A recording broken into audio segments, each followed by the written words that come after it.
जी अस्सलाम वालेकुम। वालेकुम सलाम मैम। जी। हाँ जी, कल से रिलेटेड के कोई क्वेरी है तो पूछ लें। सी एंडोमेट्रियम से रिलेटेड है तो फिर पूछ लें, फिर हम सीए शुरू करें।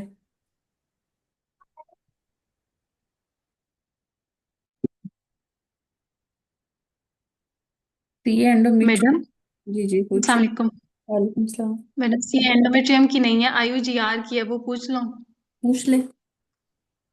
मैडम, वो जो आईयूजीआर के वो सर्विलेंस वाले और प्लान ऑफ डिलीवरी करने वाले टेबल है, उसमें जहाँ पे वो कहते हैं कि अगर अर्ली ऑनसेट आईयूजीआर है बिफोर 32 वीक्स, और उसमें उन्होंने कहा हुआ है कि जो 26-25 वीक्स इस तरह अर्ली वाले हैं, तो उसमें जब हमारे पास रिवर्स भी आ गया है, एब्सेंट भी आ गया है, तब भी हम उसको चलाते रहते हैं टिल 32 वीक्स। उसके अंदर जो आपने 32-34 वीक से पहले डिसीजन ऑफ डिलीवरी करना है ना, वो डक्टस फिनोसिस पे करना है। जब वो मुझे समझ आ गया। डक्टस फिनोसिस के ऊपर एब्सेंट वेव आ रही है, तब डिलीवर करना है। और यूजली वो आ तब होगा जाती है। ये। हाँ, उसको जैसे चला अच्छा, वो लेते यूजली हैं। आ जाती है। जी जी, ठीक हो चलाते गया। जाते हैं। बड़ा अजीब सा लग रहा था कि कैसे एक पेशेंट है कि जिसकी हमें एब्सेंट या रिवर्स एंड डायस्टोलिक फ्लो मिला है देखिए, 25 वीक्स पे। कुछ चीजें होती है प्रैक्टिकली, ठीक है, वो प्रैक्टिकली हम उनको बता देते हैं। देखिए, आउटकम तो हमारे पाकिस्तान के अंदर ये गाइडलाइंस बनती हैं इंटरनेशनल एमआरसीओजी, जहाँ पे एनआईसीयू की फैसिलिटीज बहुत अच्छी हैं, जहाँ पे फीटल मेडिसिन के यूनिट्स हैं।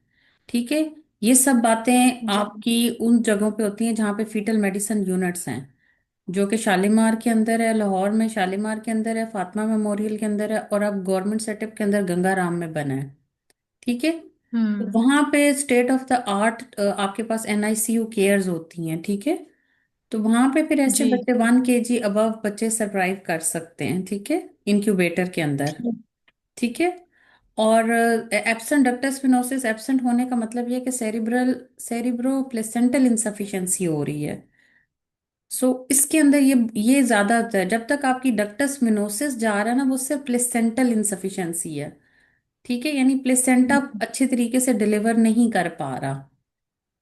जब ओके। बीच में डक्टस लेकिन मिनोसिस आ जाता है, या 34 वीक से बाद मिडल सेरिबुलर आर्टरी क्या आ जाता है, तो फिर उसका मतलब है बच्चे के अंदर भी प्रॉब्लम आना शुरू हो गई है, बच्चे की सर्कुलेशन भी कॉम्प्रोमाइज हो रही है। तो अब इसको डिलीवर करते हैं। ठीक है। ठीक हो गया मैडम। जो पुराना वाला तरीकाकार था ना, उसका बस ये कि वो हमें मतलब उसको फिल्टर कर लिया है हमने, उससे उसको लेबल कर लिया है कि ये एफजीआर है। लेकिन सर्विलेंस उसके थ्रू नहीं कर सकते आप। सर्विलेंस आपने फिर डक्टस विनोसिस, कंप्यूटराइज हाँ, सीटीजी, नहीं नहीं, और हाँ, जब आगे डक्टस जाएंगे। नहीं, आप सर्विलेंस करते जाएंगे अम्बिलाइकल आर्टरी के साथ ही। ठीक है। अम्बिलाइकल आर्टरी डॉपलर के साथ आपकी सर्विलेंस जी चलती जी जी। रहेगी।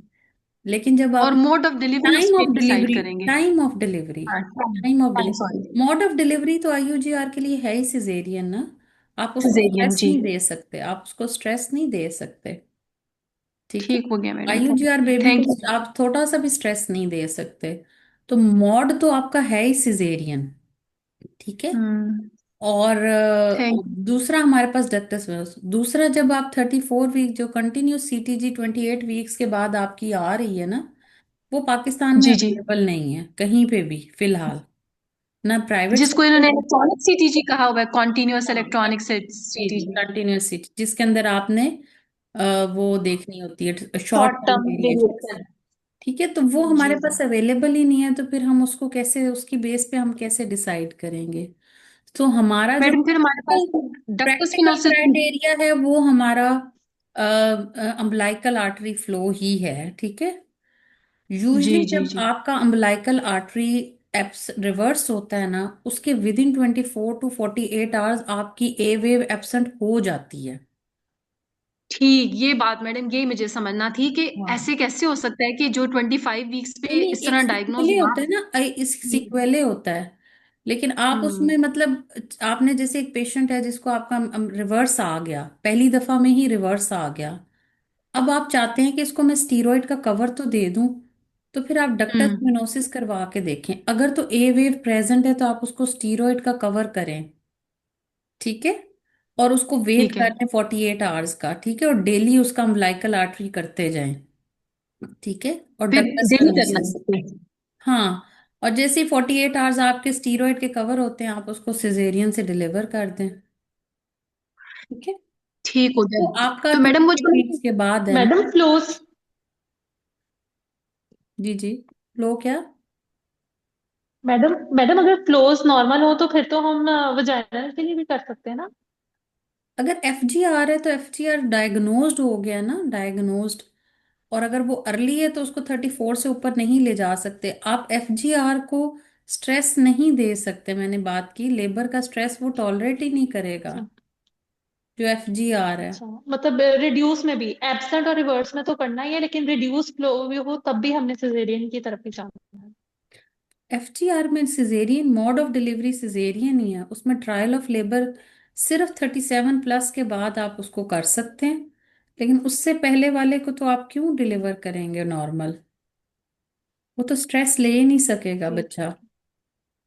जो लेट आईयूजीआर है ना सिर्फ, उसके अंदर भी वो वाले जिसके फ्लोज ठीक आ रहे हैं उसको आप ट्रायल दे सकते हैं और आगे लेके जा सकते हैं, अदरवाइज नहीं। अर्ली वाले मैडम को एक बिल्कुल लास्ट भी चीज, नहीं। मैडम पूछो। जी जी, पूछे पूछे।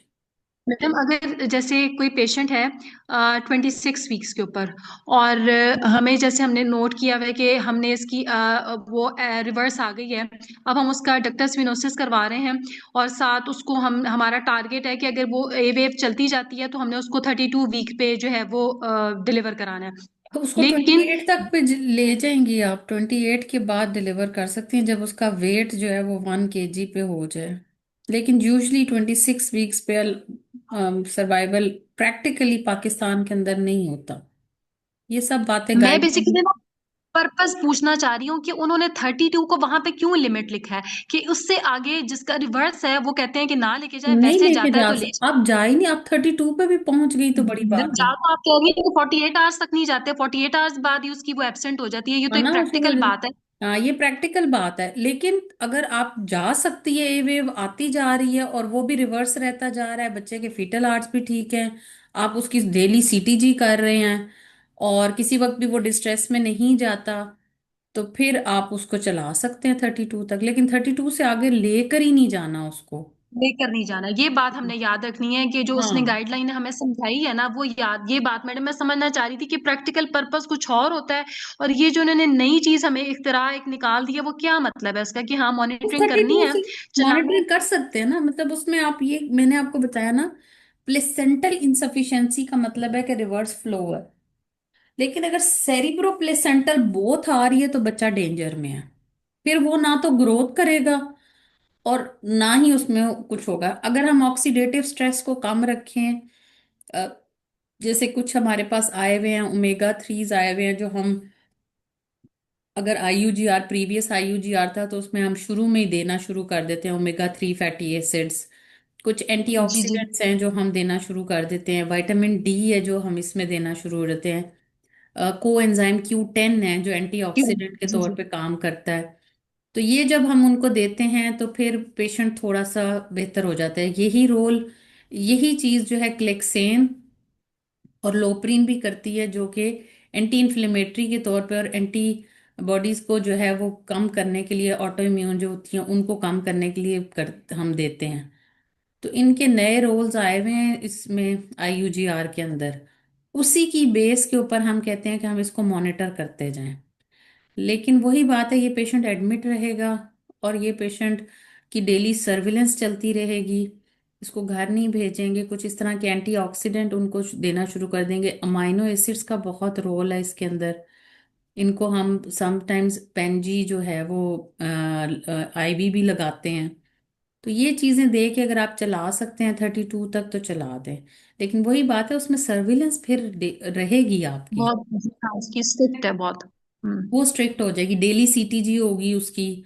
फिर उसके बाद उसकी जो है वो मलाइकल आर्टरी डॉपलर होता रहेगा ट्वाइस वीकली, ठीक है। और उसका फोर्ट नाइटली आप एस्टिमेटेड, वीकली आप उसका एस्टिमेटेड फीटल वेट देखते रहेंगे, ठीक है। सो ये चीजें ठीक हो गया, कुछ थैंक इंपॉर्टेंट यू। होती हैं। ठीक है। बट थैंक यू ये so much madam. For practical purpose 26 weeks का IUGR है, उसका सर्वाइवल हम बहुत अच्छा नहीं है पाकिस्तान के अंदर। हम्म। और इसलिए मैडम जैसे हम आप पहले पढ़ते होते थे कि अर्ली में कोई एनॉमलीज होती हैं, लेट वालों में प्लेसेंटल कॉजेज होती हैं, तो वो तो वैसे ही फिर वो अभी वो वाली बातें नहीं है। अर्ली के अंदर अभी तो प्लेसेंटल होती है ना, लेट के अंदर तो कम होता है कि अर्ली के अंदर, अर्ली के अंदर भी प्लेसेंटल कॉजेज आ जा सकती हैं, प्लेसेंटल इनसफिशिएंसीज ज्यादातर अर्ली IUGR में आती हैं।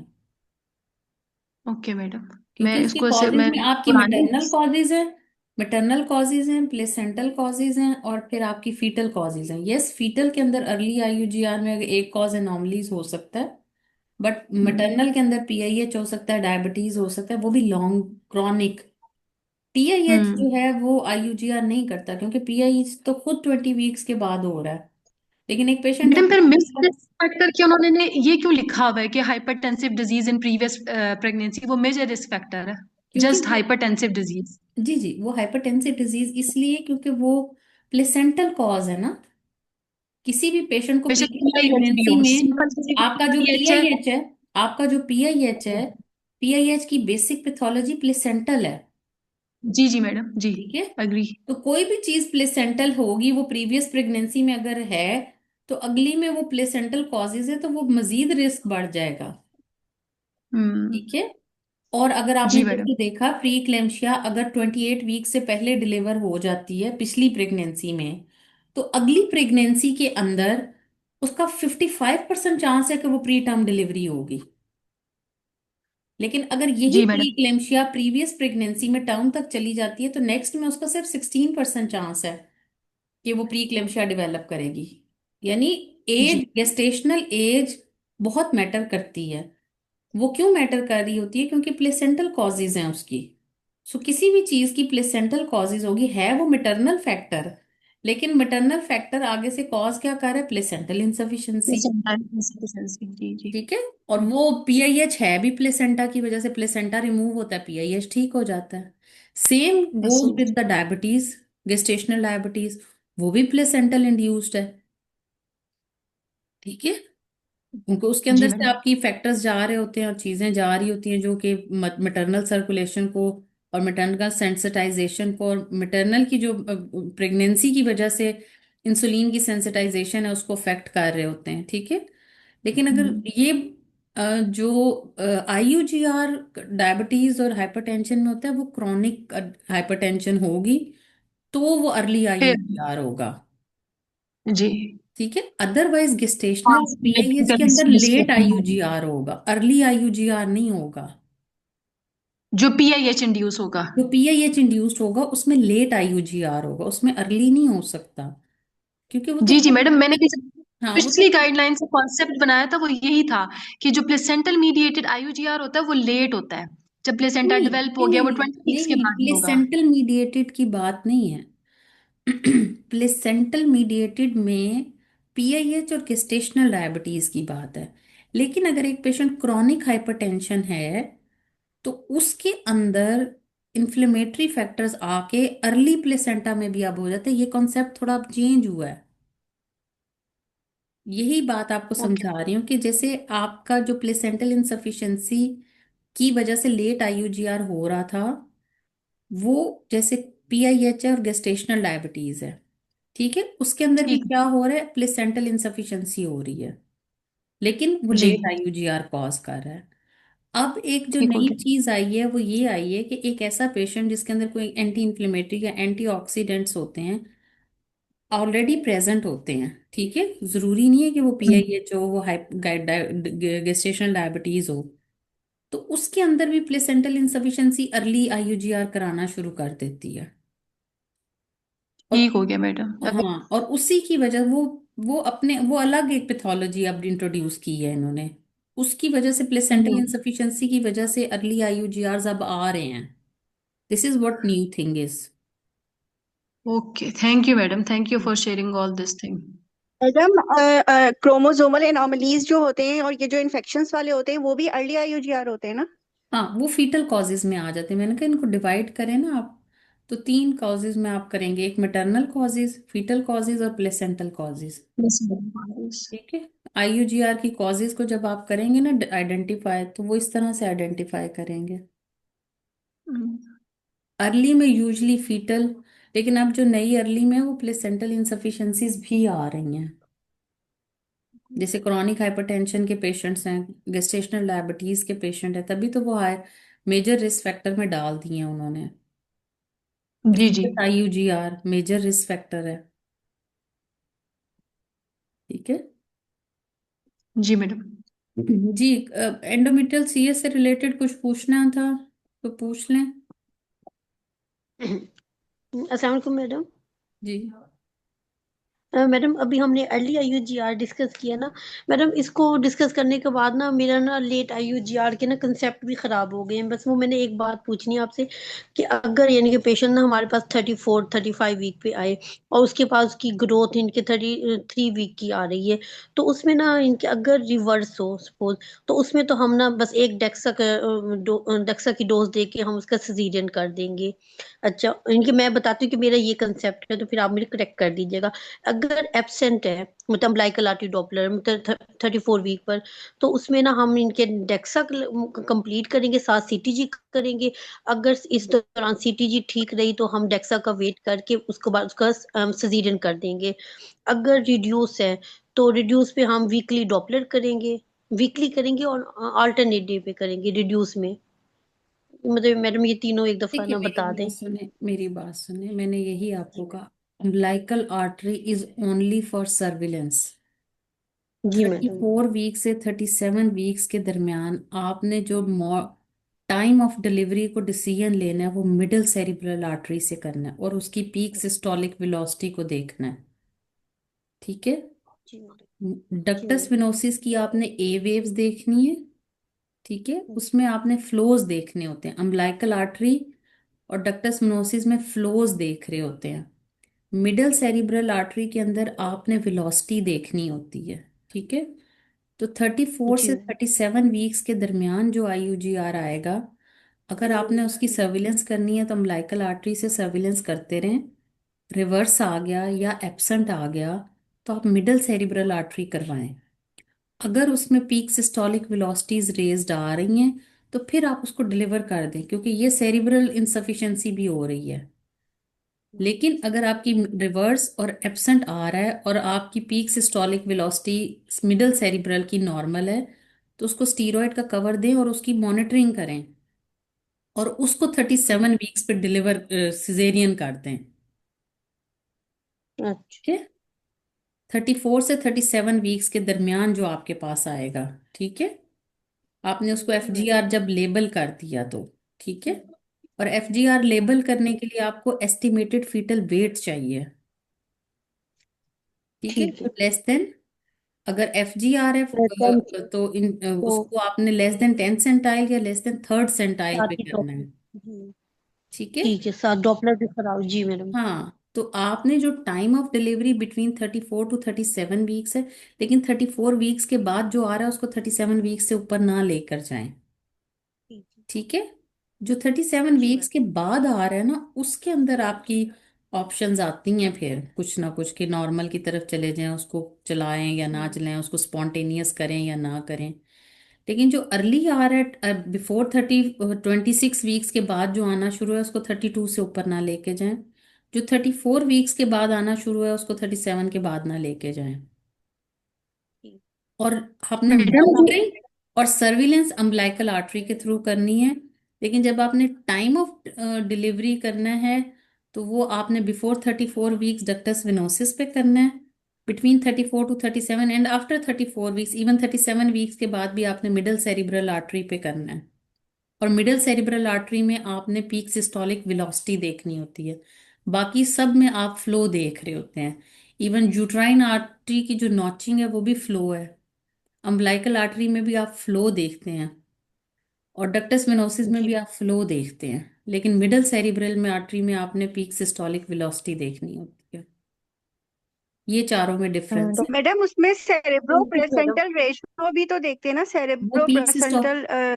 वो पीक सिस्टोलिक वेलोसिटी ही उसको शो करती है ना। सेरिब्रोप्लेसेंटल अच्छा। इंसफिशिएंसी का मतलब है कि पीक सिस्टोलिक वेलोसिटी रेज्ड हो रही है। जैसे इसके अंदर आप मैडम देखते हैं अगर ना, ना, एसडी रेशो देखते हैं। SD ratio is what? Systolic and diastolic flow है, उसको आप कहते हैं एसडी रेशो। ठीक है, तो वो क्या है, डॉक्टर वो कुरत, बेसिकली मैडम फ्लोज हैं। एक्सक्यूज मी मैडम, मैडम अगर ना 34 वीक्स पे रिवर्स आ गया तो फिर हम उसे 30 से डेक्सा के बाद डिलीवर नहीं करा देंगे, अगर आप रिवर्स मिडल फ्लो आता है सेरिब्रल तो 30। करें ना, आप मिडल सेरिब्रल तो करें। अच्छा, अगर थर्टी अगर वो फोर पे नॉर्मल आया तो? देखिए, एक बच्चा 34 पे आईयूजी आ रहा है, तो इसका मतलब है वो पहले से आईयूजी आर चल रहा है ना, वो तो अर्ली ही है ना। आपके पास 34 पे आया है, मतलब मैम आपने मेरा भी उसको। वैसे, middle cerebral madam, middle cerebral RT Doppler अगर नॉर्मल आता है तो हम आगे से चलाएंगे, 37 पे डिलीवर करेंगे रिवर्स को भी। देखें, अगर ये आपका 34 पे आपके पास रिवर्स आया, तो ये बच्चा अर्ली आईयूजी आ रहा है ना। समझ लेकिन आ रही? मैडम रिवर्स वाले को 34 से तो आगे लेके नहीं जाते। लेके नहीं जा रहे ना, यही तो मैं आपको कह रही हूँ कि वो बच्चा आपका अर्ली आईयूजीआर लेबल होगा, वो लेट नहीं होगा। I am talking between 34 to 37। ठीक है।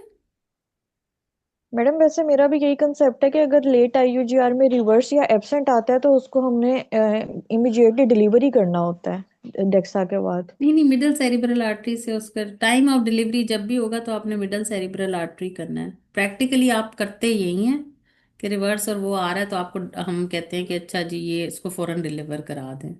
करते हम यही हैं, लेकिन जो एग्जाम पॉइंट ऑफ व्यू में है वो आपने पाथवे को फॉलो करना है कि जी हम मिडल सेरिब्रल आर्टरी करके देखेंगे। और अगर वैसे डिलीवर मैडम करना है तो आप उसको 34 वीक्स वाले को स्टीरॉयड कवर दे के। तो देखो, अगर मिडल आपका रिवर्स फ्लो आया है और आप मिडल सेरिब्रल आर्टरी कराते हैं, वो नॉर्मल है, तो आपको थोड़ा टाइम मिल जाएगा ना स्टीरॉयड के लिए। ये तो नहीं होगा ना कि आज सुबह उसका एब्सेंट फ्लो आया है और हम उसको स्टीरॉयड कवर दे के तो 2 घंटे बाद हमने स्टीरॉयड कवर का टाइम भी तो लेना है। स्टीरॉयड कवर का टाइम क्या है? सेकेंड डोज के 24 to 48 आवर्स हैं। तो आपको वो टाइम पीरियड मॉनिटर करने के लिए क्या, अगर आपका मिडल सेरिब्रल आर्टरी में पीक सिस्टोलिक वेलोसिटी रेज्ड आना शुरू हो गई है, तो फिर आप तो उसको फौरन डिलीवर करा देंगे। वैसे मैडम प्रैक्टिकली भी ऐसे ही होता होगा कि एमसीए भी जल्दी खराब हो जाता होगा इन हो पेशेंट, जाता है ना, मतलब वही इन। तो मैं आपको ये बात प्रैक्टिकली पहले ही बता दी है कि टेक्टस फिमोसिस में ए वेव एब्सेंट हो जाती है। मैडम पीआई का क्या रोल है, जो पल्सिटिलिटी इंडेक्स होता है हमारा अम्बिलिकल डॉपलर में आफ्टर थर्टी वो फोर टू वो थर्टी सिक्स वीक्स के दरमियान में? वो फ्लो ही होता है ना, बेसिकली पल्स इंडेक्स में फ्लो ही देख रहे होते हैं ना, सिस्टोलिक और डायस्टोलिक का फ्लो देख रहे होते हैं। लेकिन पल्स इंडेक्स में हम इतना नहीं देखते, हम फ्लोज को ही देखते हैं। पल्स इंडेक्स मैडम में ये जो एस बेसिकली आपका फ्लो को ही मेंशन कर रहा होता है कि मैडम ये जो एस डी रेशियो है, ये जरा ये बता दे, एस डी रेशियो पे भी तो हम डिसाइड कर फिर रहे अगर थे। हम ये टॉपिक शुरू कर देंगे तो बहुत लंबा हो जाएगा। Let it be that IUGR, फिर तो जी डॉक्टर टॉपिक कुरैत, लंबा वैसे हो एक जाएगा क्लास ना। ले लें आईयूजीआर पे भी। राशिद ने क्लास लेनी है, इसलिए मैडम हमने आपको तंग कर दिया है आईयूजीआर के ऊपर। कल है, सर के पास है। जी जी, सर के पास है, इसलिए जरा थोड़ा सा आपको पता है पैनिक है, आता भी हो तो भूल जाता है उधर जाके। नहीं नहीं, आप उस पे सर को मैंने ही पिछली गाइडलाइन भेजी थी। सर ने वो अच्छा देख ली हुई है अब ना गाइडलाइन, अच्छा, लास्ट सर ने टाइम जब। वो लेटेस्ट, मैं ये कंफ्यूज थी मैडम कि सर कौन सा वाला बताना है? सर को मैंने भेजी थी, मैंने इमरान शफी को।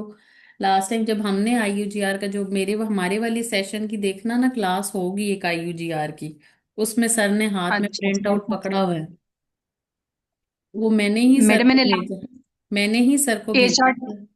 भेजा था, मैंने कहा था अच्छा सर को कहिएगा कि सर ये लेटेस्ट गाइडलाइन आई है, क्योंकि ये उसी वक्त आई थी, हमारे एग्जाम मई से थोड़ा देर पहले आई थी।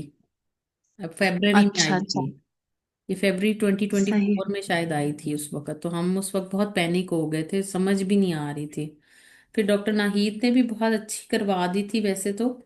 और फिर सर जरा उस पुरानी रिजीम पे चल रहे थे, तो वो हमने उनको फिर भेजी। मैंने फिर उनको कहा कि सर को कहिएगा कि ये एक दफ़ा देख लीजिएगा फिर आगे चलेंगे। लेकिन सर ने वो पढ़ाई है यूजीआर की, आप अगर वो लेक्चर खोल के देखेंगी ना, उसमें सर ने मैडम आज रात उसमें जो हम वे- जो हमारे वाले सेशन को सर ने IUGR कराया है ना, प्रॉबेबली देख लीजिएगा मई इसमें होगा, अप्रैल या मई में होगा, ठहरो मेरे पास लिखा होगा डेट सर। वैसे डॉक्टर कुरेद, जो इस दफा रिटर्न में हमें एमसीक्यूज आए थे ना, वो पुरानी गाइडलाइन के आए थे, वो न्यू के नहीं आए थे।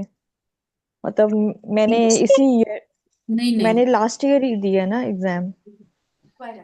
मुझे अब याद नहीं IUGR के क्वेश्चन। 12 गाइडलाइन जब आ जाए ना तो फिर वो वही गाइडलाइन चलेगी।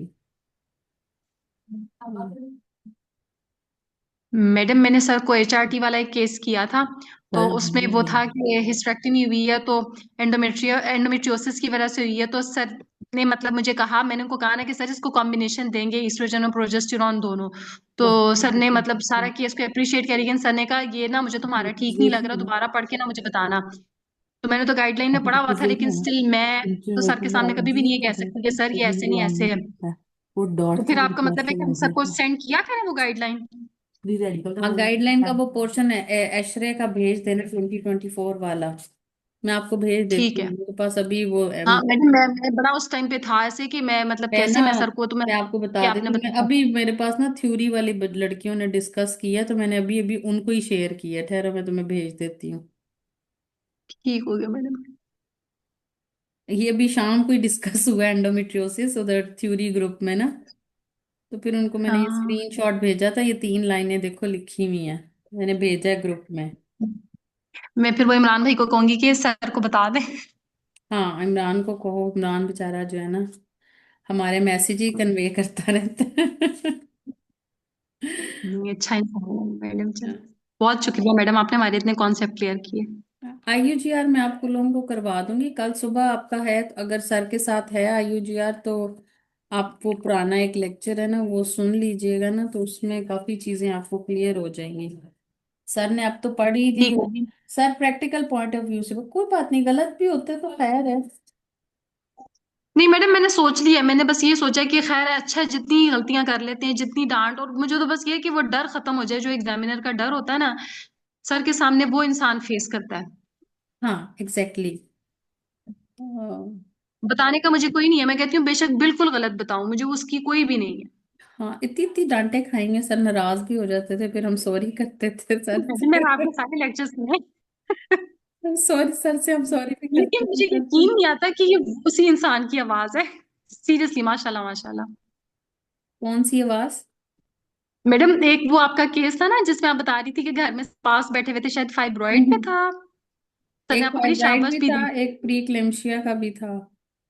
हाँ, तो वो जिस तरह बहुत डर अभी तो माशाल्लाह आपकी आवाज मतलब हाँ, वन ऑफ सर इट्स के काइंड सामने है, तो मेरे वैसे ही जितने अभी भी डरने वाली हो जाती है।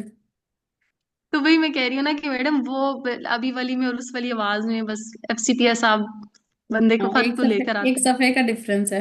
एक सफे का डिफरेंस है, अल्लाह मियां सबको ये सफा पार करवा दे। आमीन आमीन आमीन।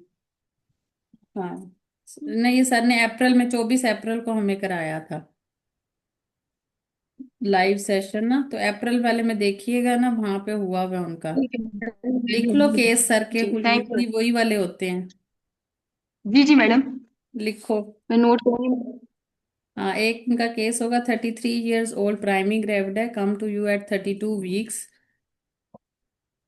33 एंड सिम्फिजियो फंडलाइटिस 26 weeks। ठीक है। 32 weeks of gestation, 26 weeks fundal height. हाँ, फंडल हाइट 26 weeks की है, तो इसमें हमेशा सबसे पहले आपने LMP को जरूर करना है रूल आउट के गेस्टेशन वो रॉन्ग डेट्स पे और मैडम। हाँ हाँ, रॉन्ग डेट्स वाले को, और फिर इसमें कॉन्स्टिट्यूशनल है। अच्छा, फिर दूसरा है 30 years primary gravida known case of IUGR 32 ultrasound growth is 5th centile and ST ratio is increased. Growth hmm percentile, T ratio increase. Hmm. और मैडम कितने वीक्स पे आई है ये?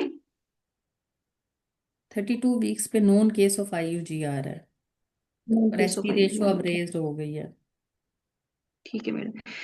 मैडम इसको वो देंगे, स्टीरॉइड देंगे और मैग्नीशियम सल्फेट देंगे, और साथ में इसको मॉनिटर करेंगे विद डक्टस फिनोसिस और कंप्यूटराइज CTG। और हाँ। अगर तो हम ट्राई करेंगे इसको लेके जाने की हाँ। 34 वीक्स तक, और कंसिडर कर सकते हैं 32 वीक्स पे भी मैं डिलीवरी। ये अपनी ना लेक्चर की तस्वीर भेज देती हूँ, क्योंकि ये लाइव मैडम प्लीज में भेज देना। लिखा नहीं हुआ है। एक ग्रेविडा 2 पैरा 1 है at 32 weeks, fetal growth restriction है, और डॉपलर पे एब्सेंट एंड डायस्टोलिक फ्लो है। और इसमें जरूर एब्सेंट। पेशेंट को एडमिट करना है, ठीक है। ठीक हो गया मैडम। हम्म। ये आप सुन लीजिएगा ना, तो इसमें सर ने सारा किसी को भी नॉट मोर देन 39 वीक्स पे नहीं करना, और फ्लो को वीकली करे, फिर उसमें वेन डाइस्टर सर ने फिर ये सारा वो क्लियरली आपको ना बता दिया था। 32 वीक्स पे आप उसको डिलीवर कर देंगे, ठीक है। जी। ये वो बेशक सुन लीजिएगा, 24 अप्रैल को हमारा हुआ था, प्रोबेबली इसके बाद वो अ, हुआ होगा अपलोड, ठीक है। मैडम मैं ढूंढ लूंगी इंशाल्लाह। हाँ, तो वो एक दफा सुन लीजिएगा, तो फिर थोड़ा आपको आइडिया हो जाएगा कि सर क्या सुनना चाह रहे हैं। यूजली जी। ये 3-4 केसेस, एक वो ये कॉन्स्टिट्यूशनल का 2020। लेते हैं, कॉन्स्टिट्यूशनल का एक लेते हैं, और एक इस तरह से लेते हैं। अच्छा जी, एंडोमेट्रियल से रिलेटेड कुछ पूछना है? आईयूजीआर तो तुम लोगों ने सारा अभी कर लिया। कर लिया हमने मैडम। हाँ जी, एंडोमेट्रियम से रिलेटेड कुछ क्वेश्चन थे। आसिया आप चाह रही थी कि मैंने पढ़ना है, तो आप कुछ क्वेश्चंस ले लीजिएगा, तो एंडोमेट्रियम से भी पूछ लो कुछ। मैडम हाँ मुझे पूछना है, लेकिन मेरे क्वेश्चंस थोड़े लंबे लंबे हैं। अभी असल में थोड़ा मेरे घर पे इमरजेंसी हो गई है ना, तो मैं थोड़ा सा अपने आप को अनम्यूट करना चाह रही हूँ। ठीक है। कोई मैं सुन लूंगी, लेकिन मैं अभी आपसे वो मेरे क्योंकि क्वेश्चंस बड़े बड़े, वो मैं आपसे इंशाल्लाह पूछ लूंगी। वो मैंने लिख ली है, आज मैंने पढ़ी थी गाइडलाइन, तो मैंने 4-5 क्वेश्चंस लिख लिए हैं ना। चलो ठीक है, फिर आप लोगों से हम सिन सर्वाइकल सीए शुरू करें। हम्म। या आईयूजीआर पढ़ना है तुम लोगों ने? फिर तुम लोगों का रह जाएगा ऑन्कोलॉजी। हाँ। नहीं मैडम कर लें, जैसे आप ये हमारा सर्विक्स वाला टॉपिक भी सब लोगों ने इंतजार कर रहे होंगे, प्रिपेयर किया होगा। हाँ चलें जी, आ जाएं। सना जवेरी, आसिया, सना आ जाओ। पहले पिछली दफा सीए का केस किसने किया था, सिन वाला? हम्म। चलो मैं स्ट्रक्चर डिस्कशन कर लेती हूँ, मैं एंड कर रही हूँ, क्योंकि इसमें ना टाइम फिर 7 मिनट रह गए, फिर आपका पूरा नहीं होगा, ठीक है। तो दोबारा ज्वाइन करें इसको, मैं एंड कर रही हूँ इस वाले को। ठीक है मैडम। हम्म।